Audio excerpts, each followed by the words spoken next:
وحشتني جدا يا أسطورة، جايلك النهاردة بالجزء الجديد من حكاية بطلنا، اللي ودي طبعا أكتر حكاية انتوا بتحبوها وبتطلبوها مني في الكومنتات. حكاية جيمر مدمن للألعاب بيمسك أي لعبة يخلصها في أسبوعين، لكن المرة دي بيختار مستوى الجحيم وبيبدأ من تحت الصفر حرفيا، وبينتقل لعالم تاني كعبد فقير وكحيان، لكنه بيفهم نظام العالم ده بسرعة وخطوة ورا خطوة ومستوى بعد مستوى. بيحول الضعف اللي عنده للقوة مطلقة، وبيثبت إن الذكاء والتخطيط ممكن يخرجوه من الجحيم. الفيديو ده مليان بالمعارك وتطور للقوة مرعب، فلو انت ما عملتش اللايك مستني ايه؟ انزل اعمل اللايك ونوصل الفيديو ده 10,000 لايك أساطير، واشترك في القناة عشان نوصل 250 ألف قريب. ولو ما شفتش الجزء التاني اللي فات هتلاقيه نسيبهولك في اللايك اللي فوق، وبنشوف العيلة الملكية متجمعة على الأكل، والأكل بيعجب قائد الفرسان زين جدا، وبيسال عن لحمة عايشين خنزير بري. وألم بيقول في نفسه أنا عمري ما شكيت في قدرات أبويا، والواد بيقول ليه ما كلناش منها على العشاء السنة دي خالص، ولحم الخنزير البري هو أكتر أكل. والبارون بيقول لابنه كل وانت ساكت وبطل تتبطر على النعمة. يا عم انت وقالي مش متخيل إن الناس العادية بتتاكل لحمة أكتر من ابن البارون. وزوجته بتقول وسيليا بتقول لأخوها ما تكلمش إلا لما تاخد إذن الأول. وزوجة البارون بتعرف ابنها إن ده طلب صعب جدا، ولين لسه صغير وصعب يصطاد غزالة برية، بس لين التحديات الصعبة. وطبعا إحنا في فصل الشتاء وداخلين على رأس السنة، وعمنا ألم بيدور على الأحجار السحرية وسط التلج وبيلاقي الصقر بتاعه، وجايب له خبر حلو شنطة الهجوم، وبيخرج 4 ضفادع هبر عشان يشتتوا الغزالة، وبيفضلوا يتنططوا قدامه لحد ما بيستفزوه. بس الغزال أول ما بيهجم عليهم بيختفوا بسرعة. المرة اللي قالم كان عاملها له قلم فرحان بعد ما صيد الغزال الأبيض بقى اللي مجهود وبيطلع الخنجر بتاعه، بيقولوا طريق السلامة انت بقى. وبعد ما بيخلص عليه بياخده وبيلاقوا الحيوان، بيقولهم نادي على السيد توماس. بس في الآخر عمنا قلم بيخرج من تحت منه وبيقولهم أنا خرجت صيد الغزال ده عشان خاطر السيد توماس، وبيقول لأمه كده ناكل لحمة غزال في رأس السنة. وبعدها بيروح عشان يشكر قلم بنفسه، وقلم بيعرف إنه خد الفين و500 نقطة بعد ما صاد الغزال. بس بيروح كل طفل عنده تم سنين بيصاد وحش زي ده وبيطلب منه يحقق في الموضوع ده فورا. وبالليل لين بيروح عند السبيز في المكتب بتاعه، هدفه إنقاذ المدينة من هجمات الوحوش. يعني بمعنى أصح إلين هيبقى صياد عند البارون، ولين متفاجئ بعد ما عرف تفاصيل الموضوع وكده هيخرج يصطاد كل يوم براحته برضه. هو خادم، بس برضه دي حركة ذكية من البارون لأنه قرر يديله راتب شهري بدل ما يدفع فلوس على كل وحش بيصطاده. وكمان الغزال الأبيض بيساوي أكتر مع نفسه في صيد العفاريت، وبيكون فرحان جدا ومش مصدق العز اللي هو عايش فيه، وبيقول لعم سباس أنا موافق ومستعد اشتغل من بكرة. سباس بيقول له أهدى شوية بس يا عم، غير مرة واحدة في الأسبوع، وقال إن وشه بيكرمش بعد ما سمع الخبر ده، وبيعرف إن البارون عايز يستغله، وبدل ما كان هيدفع له فلوس وصاد كل حاجة هيصطادها دلوقتي هياخد فلوس. بس عمنا لين بيحسبها صح المرة دي وبيقولوا أنا موافق، اعمل كل المهمات المطلوبة. ولين بيخرج بعدها مع سيليا في رأس السنة في نادية، وسيليا بتكون محضرة الكعكة اللي بيحبها، وهي ولين جنن عشان يستقبلوه، والأمير المهاوي بيوصل بالسلامة أخيرا. وسيليا أول ما بتشوفه بتاخده عنده 14 سنة السنة دي، بس شكله يدي أكبر من كده بكتير. وألم بيروح عشان ياخد منه الشنطة، وميهاي بيعرف إن واحد من الخدم الجدد، وألم بيعرفه إنه بيخدم، بيعرف إن الواد ده شكله ذكي ومش زي باقي إخواته ومش هيتعبوه زي سيليا وتوماس يعني.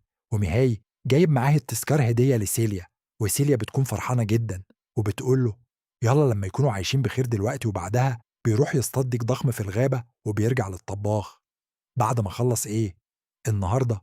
والطباخ فرحان جدا بعد ما جاب الضفدع بياكلها، وريكي بيعرف إن مهاوي والقائد زين بيحاربوا بعض بالسيف، وقال إن أول ما بيشوفهم بيلاحظ إن مهاوي قوي جدا. وكمان دي أول مرة يشوف زين بيحارب بالسيف قدام البارون نفسه. وسالي بتشوف الرجع من الصيد وبتلاقيه شال غنيمة كبيرة على ظهره، ومهاي بيعرف إن شكله قوي جدا وبيطلب منه يتدرب معاه بالسيف. ولين بياخد السيف بتاع القائد زين، ودي أول مرة يشوف سيف مصنوع من المسريل، وبيراجع إحصائيته بسرعة قبل ما يخش القتال عشان آخر مرة اتدرب المستوى ال13 للمستوى ال20 في 3 شهور بس، ومتأكد إنه يقدر يهزم الأمير مهاوي وزين بإيديهم الإشارة وبتبدأ المعركة، ولم بيهاجم القوة دي كلها منين وبيتحرك بسرعة عشان يضربه من الناحية التانية. بس ميهاي بيقدر يسد الضربة بسيفه، ولين بيتعصب من الحركة دي بالذات، وميهاي بيحسسه إن واحد قديم الخبرة زي لين، وميهاي بيقدر يطير السيف من لين وبيكسب التحدي. بس برضه بيعترف إن لين ذكي وقوي جدا، وده السر اللي خلاه خادم صياد عند عالم، وبتعترف إن هو قوي جدا في المبارزة. وعالم بيقول في سره: ما تبطلي تحكمي عليا يا بت انتي. وعمنا توماس بيكون فرحان بأخوه وبيقوله إن هو بقى أقوى من الأول بكتير. وزيليا بتعرف إن هو ده السبب اللي لغى زيارته السنة اللي فاتت، والم بيعرف إن موضوع السرداب ده جامد جدا، ولو عرف يوصله هيقتل وحوش كتيرة ويزود مستواه إن هو متدرب على مستوى عالي. عشان كده قدر يغلبه من أول تحدي ده، غير كمية الاختبارات اللي ما هو يمر بيها، وده لوحده ممكن يزود قوته 100 ضعف ولا حاجة. الله عليكي خير. ولم بيطلب منه يتدرب معاه قبل ما يمشي، وميهاي بيوافق، بس عنده شرط واحد: إنه يخلي باله من البت سيليا. ولم بيعرف إن ده في مصلحته، وبكده حرفيا زي الكابوس اللي مش عارف يصحى منه تاني، ولازم يلاقي طريق عشان يسيب الوظيفة دي. وفي نفس الوقت ما يزعلش أبوه منه. وبعد كام يوم ماي بيركب السفينة عشان يرجع بعيني، وبعدها بنشوف الكرنيل قرنيل اللي في زيارة البارون، وبيعرفوا إن المدينة دي جميلة جدا ومليانة مناظر خلابة. وفجأة بيلاقي لين حط قدامه طبق القهوة، بس والم مش فاهم إيه الغرض من الزيارة المفاجأة دي. وحتى ريكي ما بيكونش عنده معلومات، بس سمع إنه ركب سفينة سحرية عشان يجي النهاردة، وبيقوله: خلي بالك عشان عارفين إن دي لحمة إلين البرية. ولين بيعرف إن البارون مش عايز يدي لحمة الخنزير للنصاب ده، وكارنيل كان فاكر إن البارون بيعتكر اللحمة دي لنفسه. والكارنيل ده بيكون مفجوع جدا وبيطلب من إلين يجيب له طبق لحمة كمان.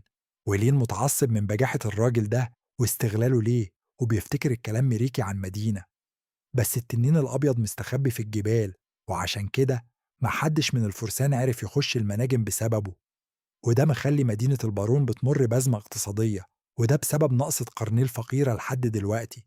بس دلوقتي الوضع اتعكس تماما، والبارون هو اللي بيعاني اقتصاديا، ولما بيعرف إن دي مشكلة كبيرة وهتخلي البارون يفضل تحت لحمة الخنزير دي جامدة جدا، ومستعد أجي هنا كل أسبوع عشان أكلها عندكم. ولحد دلوقتي يعني ما يعرفش إنها لحمة أرانب أصلا. وأرنيل بيعرف في البارون إن بين أتمنى إن ماشي أخوه هيطلع عنده موهبة في الآخر، لأنه بيكون قوي جدا في استخدام الرمح بتاعه. وكارنيل بيعرفهم إن بنته طلعت قديمة الموهبة، وبيفضل يضحك. والبارون بيقوله: ما أنت ابنك الكبير برضه عنده موهبة هو كمان. وبعدين في الأول وفي الآخر إحنا كلنا بنخدم الوطن. ولم بيحس إن اللي مش عنده موهبة كأنه مجرم ومش عنده موهبة. ولم بيعرف إن في حاجات غريبة في العائلات النبيلة، وبيحمد ربنا إنه اتولد في عيلة فقيرة، وبيجي يوم الإجازة وبيعدي على أصحابه المخامرين، وبيعرفوا إن لين قتل أكتر من 10,000 عفريت، ومحتاج يقتل وحوش أكتر عشان يقفل المستوى الجديد. وكمان قدر يجمع 200,000 نقطة، بس لسه فاضلة 400 نقطة. بس لم بيقول إن هو ده السبب اللي خلاه عايز يقتلهم أصلا.